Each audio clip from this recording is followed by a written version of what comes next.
KPRC2 investigates the push to further reform Texas bail laws. Last session, lawmakers passed sweeping legislation to tighten bail laws involving violent crimes. And this session, lawmakers want to add felon in possession of a weapon to the list of crimes not eligible for personal bonds. Over the last 4 years, more than 8,000 felon in possession of a weapon charges have been in Harris County. KPRC2 investigator Robert Arnold is digging into this issue and breaks down the proposed law.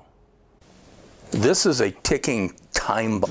Who had a weapon? Senate Bill 1318 was filed by Houston State Senator Joan Huffman, vice chair of the Senate Criminal Justice Committee. It's just basically a disaster waiting to happen. Huffman's bill would, among other things, add felon in possession of a weapon to the list of crimes not eligible for a personal bond. These bonds don't require defendants to put up any money to secure their release from jail. Some of these seem sort of obvious to me that a judge shouldn't be giving a personal bond because you have, by definition, a convicted felon, and then they are in possession of a firearm.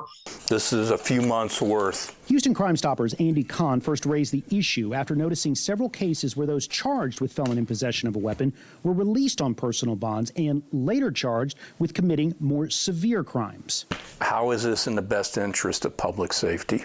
KPRC2 Investigates looked at the numbers. Out of the more than 1,100 felon in possession of a weapon cases currently pending in Harris County, a little over 16% were given personal bonds. Why are we knowingly putting people back who shouldn't be carrying a firearm or having one in their possession right back to the community? Those concerns include the recent case of Donald Wayne Kelly, who was simultaneously on parole for murder and probation for his second DWI when he was arrested for having a gun.